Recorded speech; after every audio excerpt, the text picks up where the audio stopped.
todos aquellos elementos que contravengan al decreto ley tienen que andar con su testamento bajo el brazo, porque vamos a ser taxativos. No va a haber perdón, no va a haber perdón.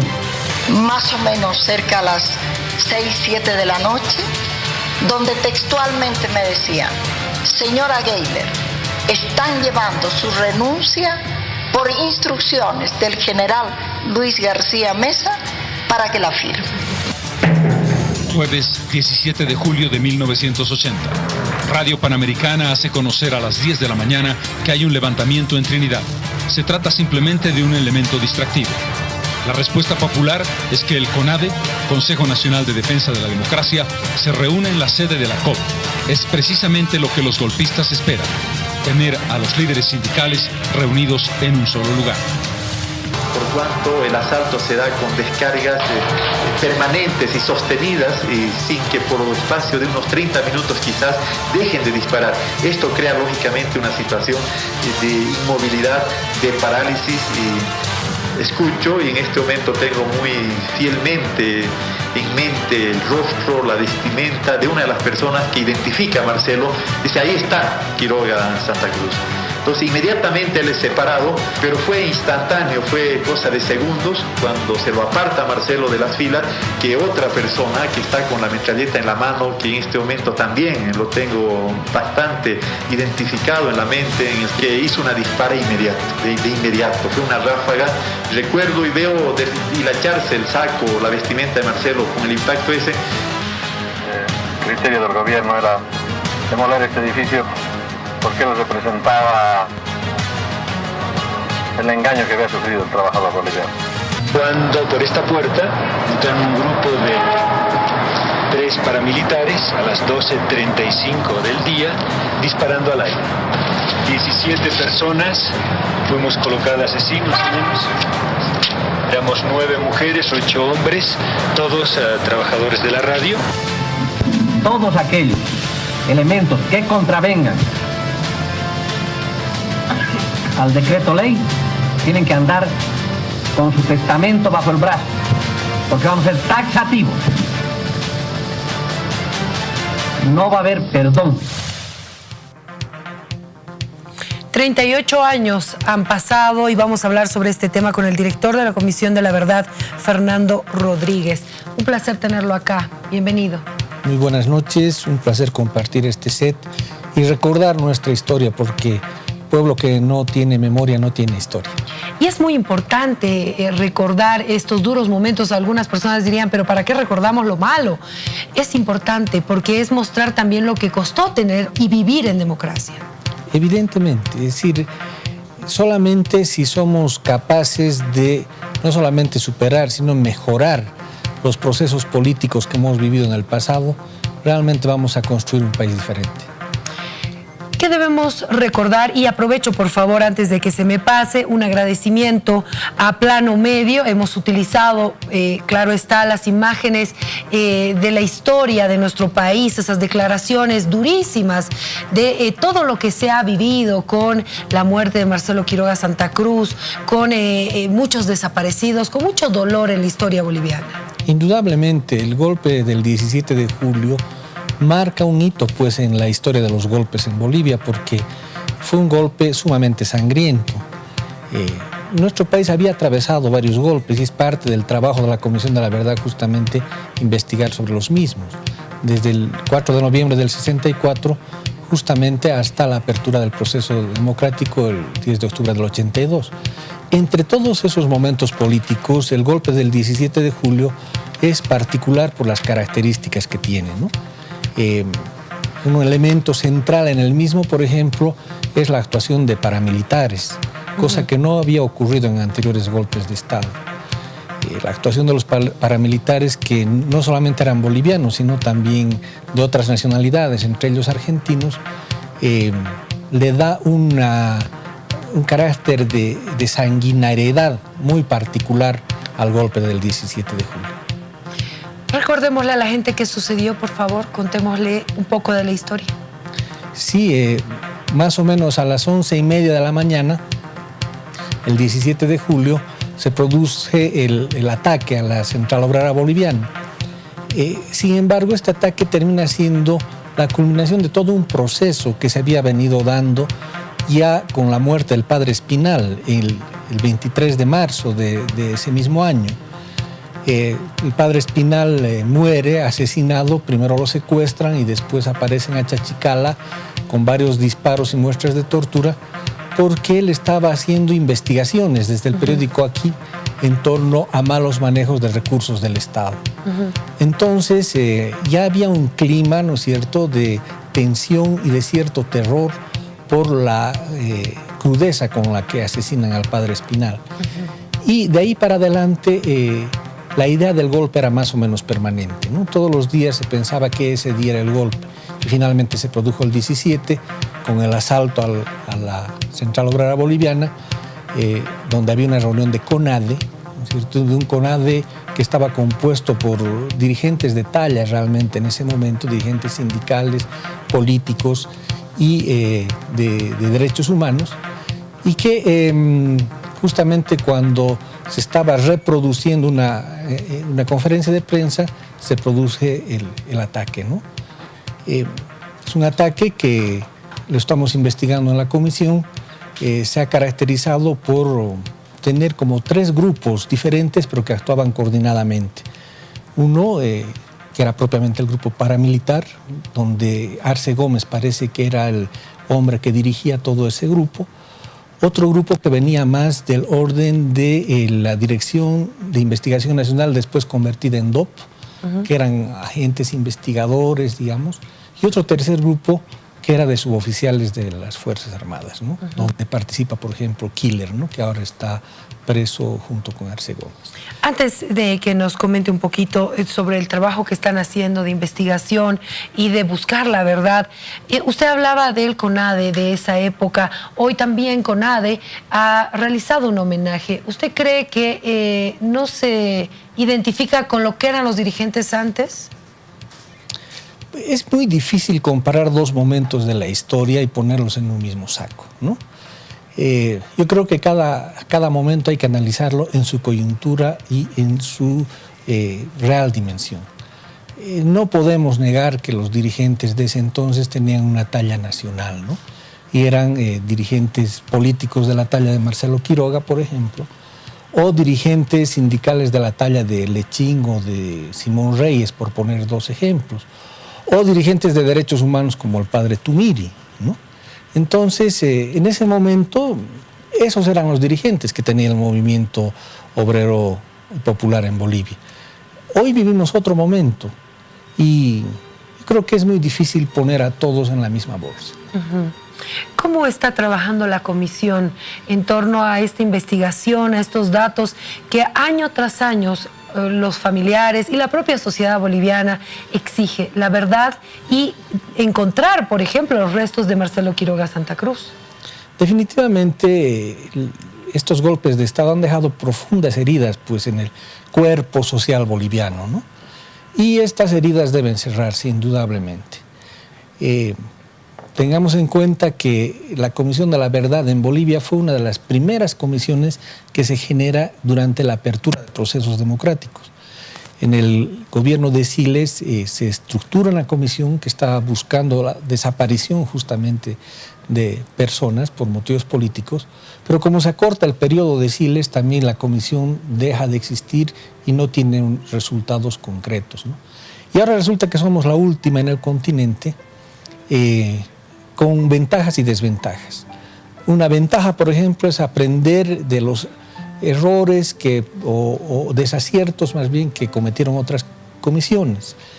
Y una ventaja, ¿no es cierto?, es ser la última y a partir de eso tratar de superar, ¿no es cierto?, la calidad de nuestro informe. Por ejemplo, ¿qué errores no debe cometer esta comisión? Por ejemplo, el acumular información sin orden. Hay mucha gente que quiere dar testimonios, hay documentos, hay libros, ¿no es cierto? Y todo eso tiene que ser procesado. O sea, no puede quedar un testimonio sin estar inscrito en el proceso de la investigación. Y en otros países lo que ha ocurrido es que había tal volumen de testimonios, ¿no es cierto?, que fue muy difícil manejarlos todos. Llevó mucho tiempo. De hecho, hay comisiones que, más allá del tiempo histórico que les han dado para dar un resultado, todavía siguen trabajando y todavía siguen recopilando información. Entonces, nosotros queremos trabajar de una manera muy sistemática, muy planificada, tratando de recoger todo lo valioso que pueden darnos testimonios o documentos. Y para eso vamos a utilizar, por ejemplo, tecnología de punta, ¿no? Cosa que no tuvieron la ventaja de usar otras comisiones. ¿Por ejemplo? Un software, por ejemplo, que nos permita digitalizar todos los testimonios, ya sean orales o escritos, y poder hacer búsquedas concretas en torno a parámetros que se elijan dentro del material que se tenga, de la base de datos que se tenga, ¿no? Entonces, eso ayuda mucho para el proceso de análisis, ¿no? Porque teniendo la información más o menos ordenada, el análisis se hace más corto. ¿En qué etapa está la comisión? Justamente en el diseño de la investigación y empezando a elaborar los primeros testimonios. Según la ley, ¿cuánto tiempo tienen ustedes? 2 años. Pero tengamos en cuenta, ¿no es cierto?, que hay procesos en la estructuración de la comisión que hay que tomarlos en cuenta. Si bien la ley 879 se produce el 23 de diciembre del 2016, la elección de los comisionados recién se produce en agosto del 2017. La elección de la Secretaría Técnica se produce en septiembre, es la convocatoria. En octubre se está eligiendo a los miembros del equipo técnico y en noviembre recién se generan los recursos para empezar a trabajar. Entonces, ese lapso, ¿no es cierto?, de aparentemente falta de trabajo, tiene que ver con procesos burocráticos normales en cualquier estado. Según ustedes, ¿de cuándo debería entonces comenzar a contar los 2 años? ¿Desde noviembre, desde que tienen recursos? Sí, y justamente por eso en la ley que nos está permitiendo la descentralización de la comisión, porque antes éramos una dirección del Ministerio de Justicia, la ley nos plantea 6 meses más, que son los 6 meses de organización, digamos, de todo el andamiaje de la comisión.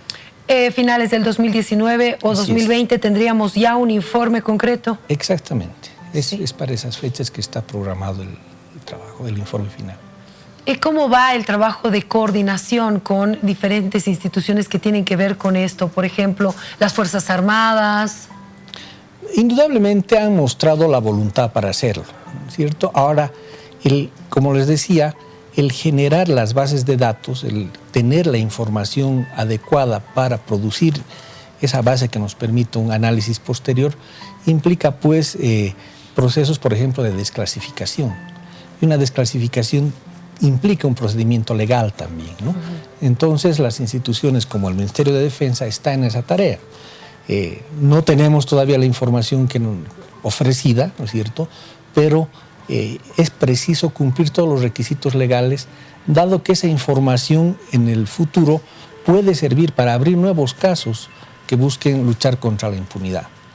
Entonces, y para cumplir ese requisito se tiene que tener la información legalmente, ¿no es cierto? Entonces, eso implica un trabajo previo que se está desarrollando. Bueno, un trabajo previo que, según la población, lo siente moroso, burocrático, pero que es necesario para que todo tenga el respaldo en caso de que se inicien procesos. Por supuesto, y es absolutamente comprensible que tanto víctimas como la población, como los propios medios de comunicación, busquen resultados ya porque existe la comisión y por tanto se debe empezar.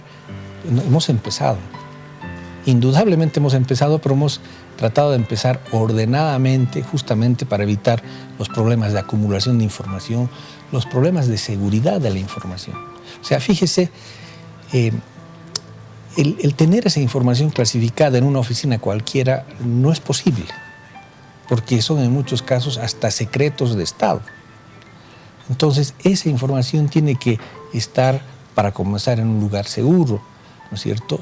La información ya digitalizada tiene que estar en un servidor específicamente preparado para aquello. Entonces, estamos en esas tareas justamente para garantizar que el trabajo de la comisión en el futuro pueda tener resultados efectivos. Don Fernando, según usted, haciendo una mirada de la historia y todo lo que está pasando en el país, ¿se vive un momento importante con la democracia en nuestro país? ¿Cómo está la democracia en Bolivia ahora? Te voy a cambiar la pregunta para decirte cómo era la dictadura. Yo creo que eso nos ayudaría a explicarnos mejor todo. Y le digo al televidente, al joven que nos está mirando ahora, ¿cómo se sentiría si todos los días escucha la misma cadena radial informando, el mismo informativo en todos los puntos del país? Eso era dictadura. Así vivíamos. ¿Cómo se sentiría ese ciudadano o ciudadana que nos están mirando y que no pasaron los procesos de dictadura si sabe que en cualquier momento del día puede ser sacada de su casa, su hermana, su cuñada, su propia madre, por paramilitares con objetos de investigación y sin tener ningún documento que respalde esa situación, cosa que puede llevarla inclusive a una desaparición? Eso se vivía en dictadura.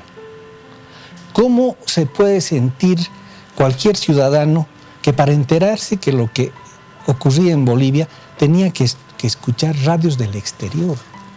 Había un panfletito, me acuerdo de esa época, que decía, escucha Radio Quito a las 10 de la mañana, 10 de la noche, ¿no es cierto? Porque las noticias nos rebotaban desde Quito. Y si escuchábamos a las 10 de la noche teníamos que hacerlo en muy bajo volumen, porque un vecino podía delatarnos y ser también nosotros presa de la dictadura. Eso era dictadura. Entonces, cuando queremos ver el estado de la democracia, ¿no es cierto?, yo creo que hay que recordar aquello para ver cuánto se ha podido avanzar. Ahí sí se debería hacer comparaciones de lo que se puede hacer ahora y lo que no se podía hacer antes. Por supuesto, porque otro elemento importante que hay que señalar, ¿no?, y la investigación nos está demostrando eso, ninguno de los luchadores o mártires por la democracia y la liberación nacional había estado peleando por una democracia de estilo occidental, ¿no?, donde sea el voto como concepto el sinónimo de democracia. Todos esos luchadores estaban trabajando por una mejor vida, ¿no es cierto?, que permita a todos los bolivianos vivir en condiciones de mejor salud, mejor educación, mejores carreteras, mejores comunicaciones, etc. Es decir, la democracia estaba ligada con el ejercicio de derechos. Y ese concepto es por el que murieron muchos hombres y mujeres, ¿no?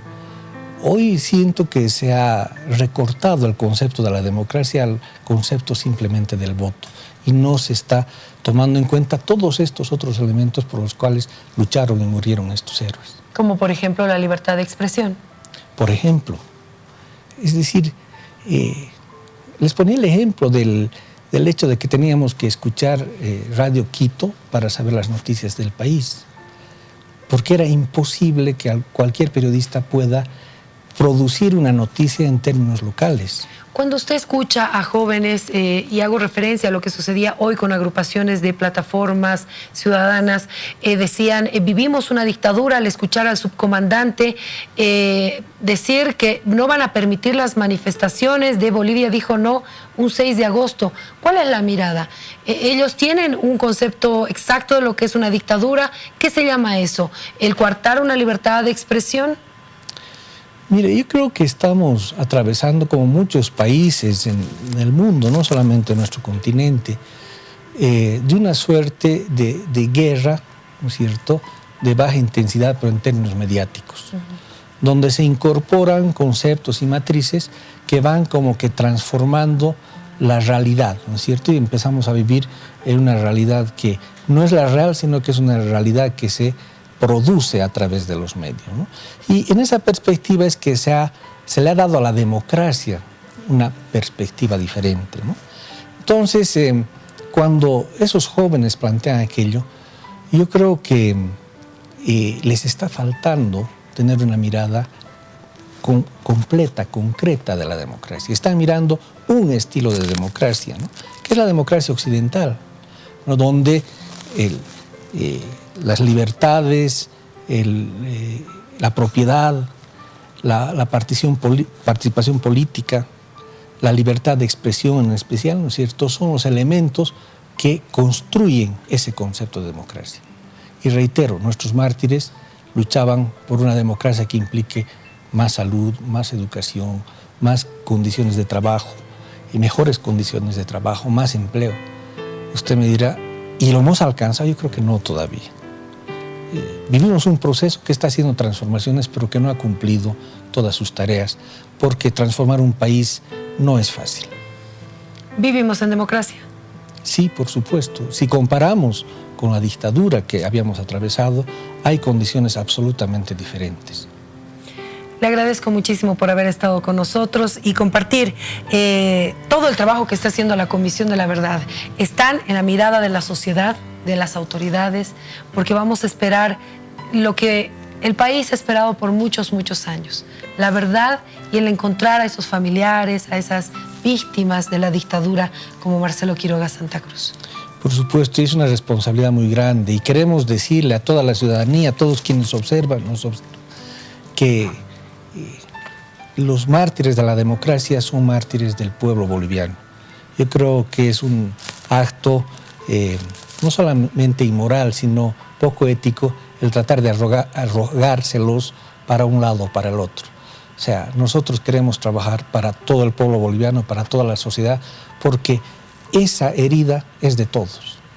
Muchísimas gracias por haber estado con nosotros. 38 años del último golpe militar.